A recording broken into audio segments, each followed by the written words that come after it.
Bezrat Hashem, koshering the kitchen for Pesach. There's 3 steps. There's 3 things you have to know. There's some utensils that you don't even have to kosher.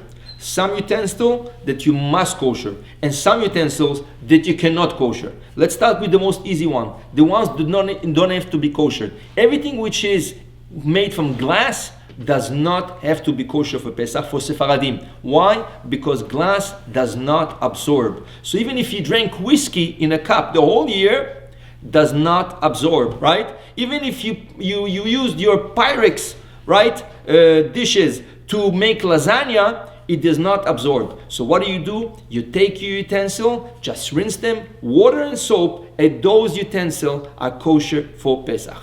What cannot be kosher for Pesach? Porcelain, right? Anything which is made out of porcelain, it absorbs, but it doesn't reject. Once you try to kosher it, it gives out a little bit of what absorbed inside it, but it doesn't give the full thing. So you're gonna have to make a galam many times, and we don't know even when it's gonna reject everything it absorbed. Therefore, any porcelain dishes cannot be used for Passover. You're gonna have to buy new ones and have special dishes, set of dishes for Pesach. Now, interesting enough, talking about glass and talking about porcelain cannot be koshered. What about the new cooking tops, which is called a saran top? The saran is made out of glass and made out of also clay. There's a little bit of clay mixed inside.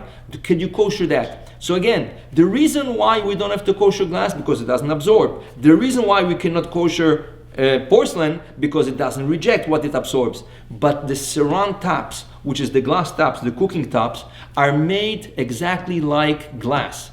The reason they put some earth in it, right, earthenware in it, it should give it more stability, and it should be more hard so it doesn't break so easily and it doesn't crack so easily. So basically, the cooking tops, the glass cooking tops, which you can find almost in any kitchen today, do not have to be koshered. You just clean it well, all the sides, take off the knobs, clean everything you could, and then if you want to be stringent, you can just put the burners on for 5-10 minutes, and if you want to be a little bit more stringent, you pour hot boiling water, and that's it. Don't try to cover it with aluminum foil, because if you cover it during Pesach, after the 8 days, you're going to find all your cooking top which is cracked, and then there's no guarantee on that. So don't try to do it. This is the way to kosher the glass tops. And the last thing is to kosher all your pots, all your utensils that you used to eat, like forks, knives, spoons.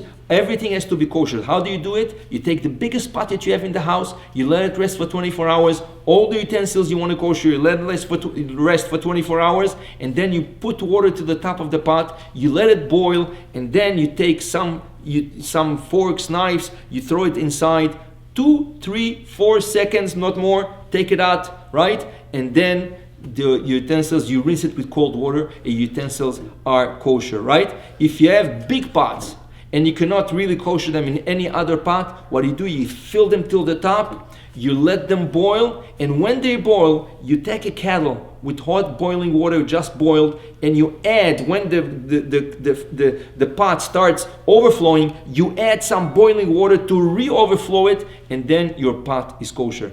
Simple, not so hard, and Bezrat Hashem, if you follow those steps, you should have Pesach, Kasher, V'Sameach. Amen.